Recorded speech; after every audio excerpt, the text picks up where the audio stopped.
Hello, my name is Chris Blask. I'm the Vice President of Strategy with Cybeats.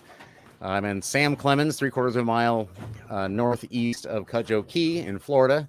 With me today is Marc Canel. I met through the IP working group at the Global Semiconductor Alliance. Has a storied career in all of this, like all the folks we're always talking to. Thanks for being here, Marc. Where are you today in the world? Well, thank you, Chris, and nice seeing you again. I am in San Diego, in California, and we have hot weather today. Right, we're a little windy here, so I'm bouncing along with Sam. So as we discussed before the show, what we do try to do here is look back a little bit, look at the present, look into the future. And I think about you and Shungo Sato and the whole Global Semiconductor Alliance as an entity, and where we met in the IP working group. And I think it resonates. I actually talk about it quite a lot because I think the fact that that sector and your organization, that group are at this point right now tells us a lot about the forces that have been driving us along that are right now making us talk about software supply chain security, but are really about business transparency and efficiency and so forth. So looking back, could you tell me, and I've probably forgotten most everything, but tell us, something about the history of the Global Semiconductor Alliance. When did it start? What made that happen? What were the conditions that led to the semiconductors getting together and say we need to have a table to talk around? So, the Global Semiconductor Alliance started in the mid to late 90s. Actually, at that time, it was not known as the Global Semiconductor Alliance, it was known as a Fabless Alliance. And it was companies that were designing system on chips, were selling system on chips, it was selling silicon, but they didn't have foundries, and they were relying on the likes of TSMC for foundries. And so those companies got together, created this alliance. Uh, there was a lady by the name of Jody Sheldon that played a very, very important role in the setup of this Fabless Alliance. And she was a CEO of the alliance. And then over time, the Fabless Alliance morphed into the Global Semiconductor Alliance, which is now close to 300 companies, or maybe even a little bit more than 300 companies. Initially, the Global Semiconductor Alliance was made up strictly of system on chip vendors, but little by little, companies that are actually instrumental to the development of system on chip solutions are getting involved. So we see companies that are doing software, but at large, it's still very much the companies that are involved in the development of silicon. So we see companies like Qualcomm, like ARM, like NXP, but there have been, newcomers such as Microsoft that is therefore, help us within this organization span the full spectrum of activities, from the design of silicon to the development of the software tools that enable the systems. Of course, you also have the foundries like Samsung and TSMC that play a very active role. The GSA is a worldwide organization, so you have companies from Europe, from the Americas, and from Asia, Japan, Korea, China, Taiwan. All right. Right. And we've talked about this before. As I say, I talk about the IP working group at the GSA a lot, and ever since I ran across it, when Mehdi Antazari and Unisys were first getting into looking at this a lot, looking at DBOM and putting together DBOM and looking at the state of things. You said something in that really sparks to the topic of the present, but the progression was from the system on a chip vendors, and in the end, the whole supply chain had to be involved, because you see the same sort of thing forming in information sharing organizations of all sorts, where you say, well, just us. We can't have any of the vendors, or can't have the people who are selling us things. Just those of us who are doing the work. And if you sit in a group like that, quite often you say, well, they're making all our things. We really have to have them in the room with us. And you went through that process. About when was that? It's sort of over the last 10 or 15 years that it got beyond the. So initially, the GSA was a neutral platform for communications between executives within the company involved into the development and sales of system on chips. And it was a forum in which companies could come meet and discuss issues, challenges uh, in the industry. It was an opportunity for competitors to get together in a friendly, neutral environment. Uh, it was an opportunity to actually also have, I would say, forums and avenues to meet the full supply chain. And little by little, I think that play a more important role within the GSA.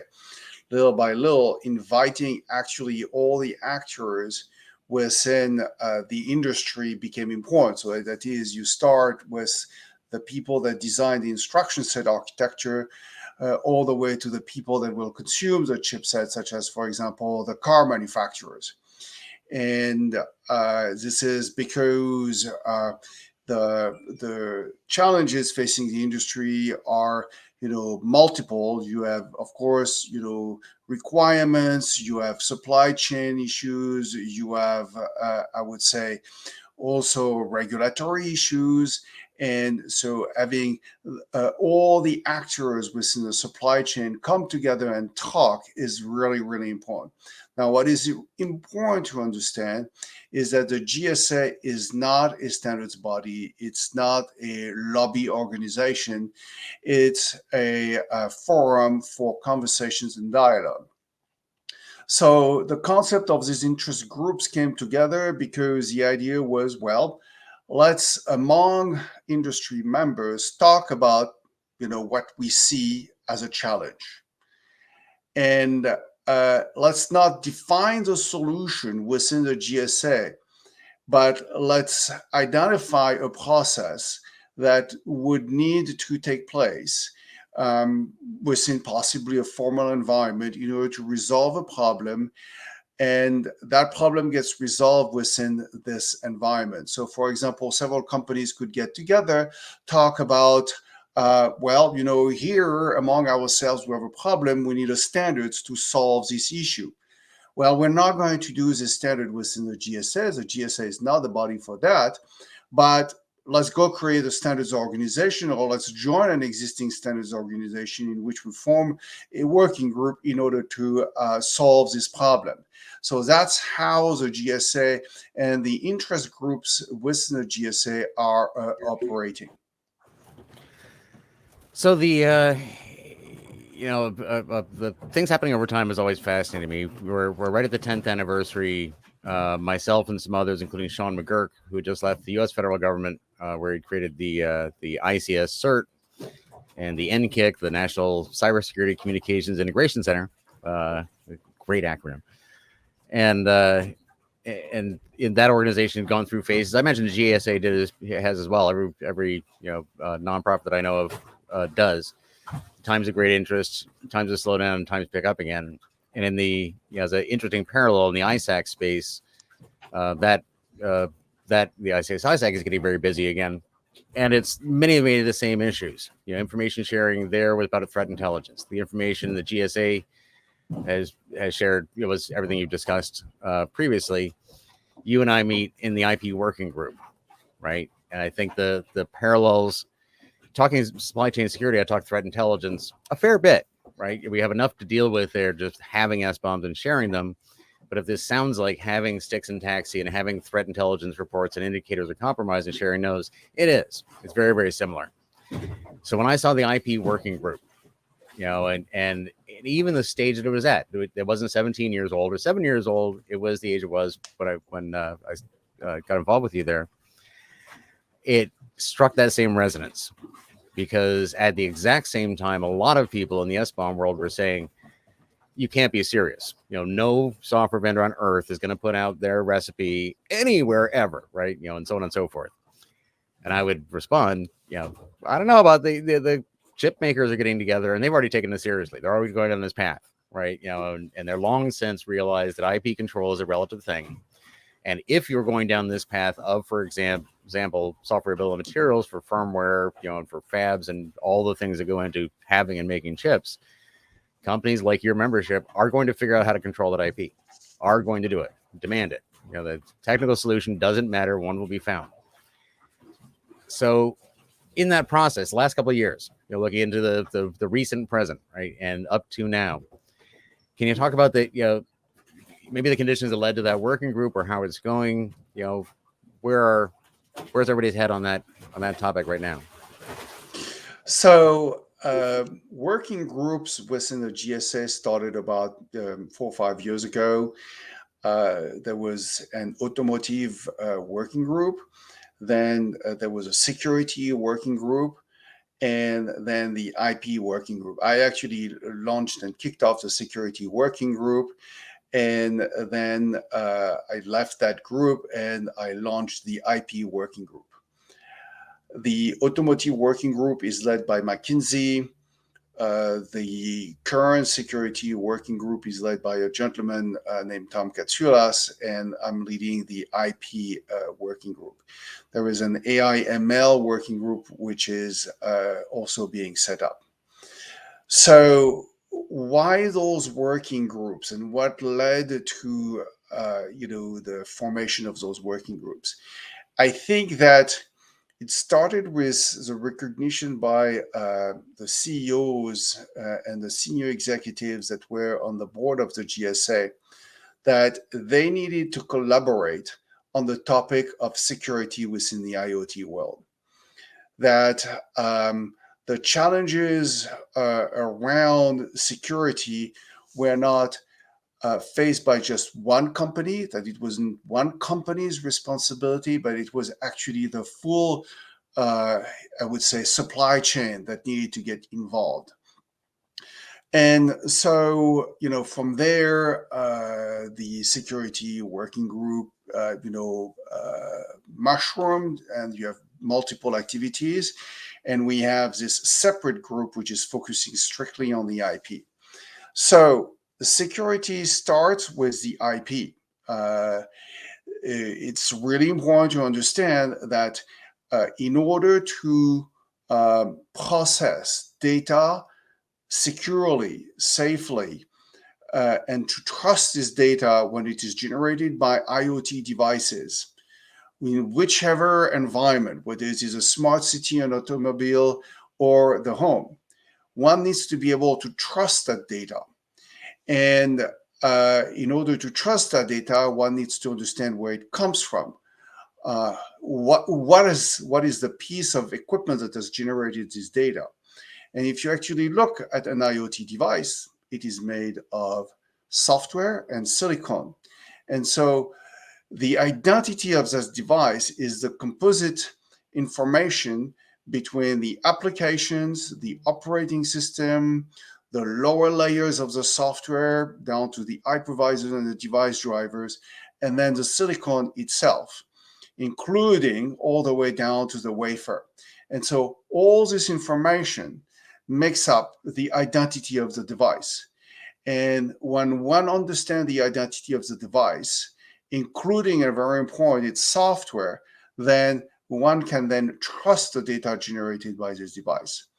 Now, you have a certain number of challenges, especially around the software. Software very often needs to be updated. The updates take place over the air. And so the image of the software, therefore the identity of the software, is going to change over time. And one needs to be able to track the actors that have actually performed operations within the device, on the software of the device, throughout the life cycle of the device. This is fundamental to be able to offer to the various vertical industries safe, secure operations from the device all the way to the cloud. The cloud can actually be I would say, a local server environment. It could actually be the cloud, really in the cloud, like, an Amazon cloud. But if you take, for example, a car is a server. If you take a factory has a local server. But very often those systems will also report data back to a central data system truly in the cloud. So we need to be able to track the identity of the devices. We need to collaborate together as an industry on the identity of the devices. We need to be able to manage the identity of the devices throughout their life cycle. And so the IP working group was formed together for people to talk among themselves about what were the challenges of IP. And what happened is when we put the team together, the participants all say right away, identity and life cycle management are fundamental issues. We need to be able to track those things throughout the life cycle. And the teams developed, I would say, a series of concept of requirements at a very high level in a collaborative manner to reflect this need for the industry to work collaboratively in standards bodies within industry associations on the rollout of commonly adopted rules for supply chains, including the software supply chains. Right. And it's interesting you mentioned automotive in that as well, because again, all these things are indicators of where we're going together, and that the GSA, among a handful of working groups, zeroes in on that one. Lines up with Dirk Targoni at Bosch, working the automotive group there, right? What we all know about where automotive is going, the rolling platform, self-driving cars, electric vehicles, and so on and so forth. These large companies, you have to look forward and plan into that. The automotive grade Linux organization, the Linux Foundation, is very active and very supported. And the automotive ISAC, speaking of information sharing centers, has gotten very well supported and active in recent years, because these major sectors, not just your membership, but the supply chain that depends on you, that we all, of course, are cartoonishly aware of after the last couple of years, is going down this path and is going to work these things out and is going to move, update rolling vehicles or floating vehicles over the air over time, and is going to have the visibility to get this done. And I love your working group and all that it implies. When I first saw it, and even more today, because the interesting conversations to me are, this our third question here, the controlled transparency. It's what we're talking about, and I think the general conversations inside the software supply chain community right now are bending in that direction this year or next year, because if I'm a major global automotive manufacturer relying on a major global chip manufacturer and making my 3, 5, 7 year plans, as well as dealing with all my day-to-day operations, I am going to have the visibility, the controlled transparency. I'll have I've got a lot of lawyers. I'll have my IP defined well. Everybody in my supply chain is going to have their IP defined really well. Who's allowed to touch it, and I'll be able to see it. I'll be able to see it move, right? And I think the kind of examples that intrigue me, right? With Alan Friedman last week, I've used one of my favorite terms I never get to use: ephemeral SBOMs. An SBOM that doesn't exist until you look at it, right? And if you follow these large trends, and a major auto manufacturer is not going to ask every chip vendor for every software bill of material for every tooling machine that was cutting a chip or doing an impression, but could build that into the contracts. Could say, I understand all our IP issues. I know that you're not going to give me all this information. I couldn't even use it all. I mean, there's literally just billions and trillions of things you can report to me that I don't necessarily know that I'll need. But I can say, I want conditional access. I want controlled transparency. If something happens, if your part fails and causes a consumer problem, or potentially does, then I want to know the software bill of materials on the fab machine that made the chip in that car at that moment. And I think the kind of forces that you represent will work through, we don't know exactly how those solutions work, but they will come up with them because you narrow it down. There's too much information for anybody to have, but you have to get it sometimes. You federate it and put it together through a contract language and automate that. That seems to me the kind of both scalable solution that the globe can handle and provide the, can't think of a better way to say it, controlled transparency, or organizations like your membership need. Or am I just overly optimistic? So we're dealing with a very complex problem, and what I do believe is that several things help toward the resolution of the problem. First, within the supply chain, you always have, I would say, a top vendor, the company that is controlling that supply chain. And more, I believe, industry by industry, the companies that drive their supply chains will want to understand what is within their supply chain. So it will be an industry by industry, company by company activity. Regulations actually help. Regulations can facilitate the pace at which things take place. I'll give an example. In China, Chinese government said that the automotive industry should use blockchains to track the supply chain. It happened very fast, right there, right away. So within the GSA, within the IP interest group of the GSA, this year, we are looking into this topic of how do we actually share what I call digital bill of material information. Because it is not just the software bill of material, we need to discuss that, but it is also the hardware bill of material. I would actually take the problem and say it can actually go a step further. The industry is actually migrating from a pure algorithmic-based design of systems to something which is a combination of algorithmic-based designs and database designs. The database designs are typically based on probabilistic systems, and they drive artificial intelligence and machine learning systems. So when you actually build an artificial intelligence and machine learning system, you have a model that you train with data. And then that model gets fed some data, and it's going to generate inferences. So guess what? Down the road, it's not just software bill of material that we're going to have to track, but it's actually what was the training data and what was the model. So at large, we're going to have to track all this information so that we understand, what are we dealing with? What is a system that is actually in our hands right now? Okay, so what the IP group is going to discuss is those issues of what are the recommendations that we should offer to the industries to track what are the overall supply chains.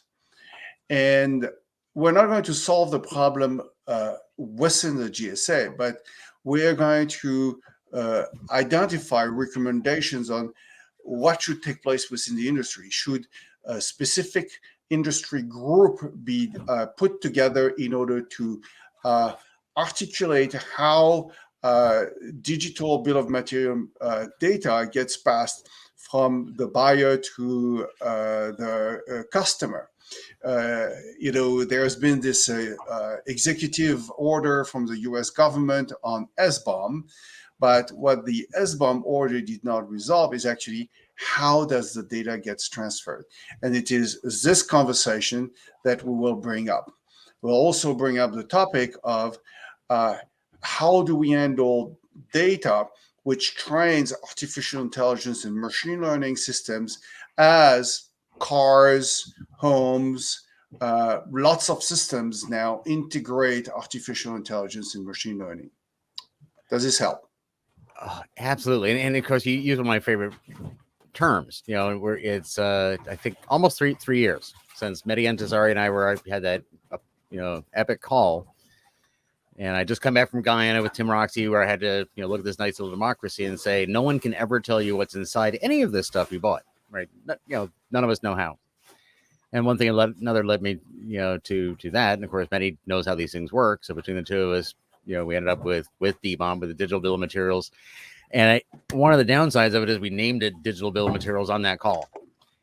And Kay Williams of Microsoft early on said, that's not the best acronym. And it's true, because what I meant was what you just described. Now, what the D-Bomb architecture that Eunice has open sourced and is providing now is an instrumented plumbing for that sort of thing. It's an attestation infrastructure, which is neat and fantastic. And don't get me started, I'm very enthusiastic about that. But I've been talking that long enough that I now come down to exactly what you just said, and exactly your working group, and exactly an organization just like yours. Because the attestations, whatever they are, I am saying that this is what's in this software. Now you have an SBOM. Who am I? I don't know. The identity, right? Put these things together. Hardware. On that first call with Mehdi, I'm sure I said this, but it's said it so often, it's a cliche even to me right now. But I want to put a system together where I can demand to know who shoveled the sand into the furnace at the foundry to make the chip that sliced it, who was sitting at what keyboard on what workstation to save the fab design that was used to make this individual chip. I want the ability to be able to do that. I want a digital bill of materials. And it is so clear, to me all at once, right? That whatever device I'm me, I have a certain right to see so far into the supply chain history of this thing. I want to be able to do that. And it's not a big global thing. It's just a modular, it's self-forming. It has to be, because the digital bill, the digital bill of materials that you need in your space, in your membership, includes everything, included in that, that first rant. And every time I told that story, because I try to explain, it's like, okay, maybe that chip is going to my phone, in which case I don't really care. I mean, honestly, they're really, really cheap. If it falls in the ocean, I'll buy a new one. Maybe I'm putting it on an aircraft, or maybe I'm building it into a boat that I have people going around on. Then I probably don't want to get down to the who shoveled the sand level, but I'm going to be a lot more severe. Maybe I'm putting it into a probe, that I'm going to send out into orbit, or land on the surface of Mars. In which case, I may actually want to know, which shovel was used, all the way down, turtles all the way down. And the fact that this is the focus you're getting to now, right? Which is leading ahead of where everybody in the SBOM world is. Where we're all looking forward and saying, all right, having an SBOM, straightening those out. What my company does these days is all anybody can think about. But you and yours are already looking down that road, to the infrastructure, sharing it, and how do you control IP along the way. So that's epic. So if you actually look at things that took place within the last 5 years, I think several IoT players were working by themselves individually, and they were recognizing this problem of identity throughout the supply chain and tracking of identity through the supply chain. But take, for example, what happened between ARM, Intel, Qualcomm, recognizing that, we needed actually a standard in order to automatically and dynamically authenticate a device when it comes for the first time online, when it is first powered on, and assign it to its owner. And Intel had some initiative, something called SDO, Secure Device Onboarding, which was actually tied also to an identity scheme. And Qualcomm, Intel, and ARM worked together with others in the industry through the FIDO Alliance, and SDO became a standard. There are some other things that took place. The concept of identity was somewhat actually standardized within the IETF with something called the Entity Attestation Token. What was left out was everything that was around authentication. And APIs will have to be defined and standardized at some point in time to allow for authentication mechanism to interface with the authentication, well, with the identity and ownership assignment process of the FIDO Alliance. So we have seen companies recognizing, hey, we need to do something. There was actually this very fortunate event that both Qualcomm and ARM and Intel were all part of the FIDO Alliance, and that facilitated the conversation. But there are other problems all around this problem of supply chain. And so the idea of the GSA and the IP working group is, let's have those conversations. And if we actually need to identify the standard body that we want to work with in order to solve the problem, let's do that there. So we hopefully will identify a body of issues and the list of recommendations on where we solve the full, I would say, supply chain issues and challenges. That's a big job. Okay, we're not going to get there over time, and we're only making recommendations. That's it. Okay, so then people have got to execute afterwards, within the standards body and the industry group. Well, yeah, in the as an old critical infrastructure person, the International Society of Automation on one hand, and the International Electrotechnical Committee, always comes to mind. The ISA is the GSA. It's the industry organization. They don't make the rules, but gosh darn it, the IAC actually makes rules that sound an awful lot like what the ISA comes together, puts together. And I'm also realizing you and I and everybody, all the rest of us, are going to acronym hell, because even I can't keep up with all of them. But thank you so much for the time today. Thanks for everything you and the organization has done for more than a quarter century, and keep up the good work. Enjoy San Diego. All right. Thank you very much, Chris. Enjoy the keys and have a great day. Thank you very much, everybody.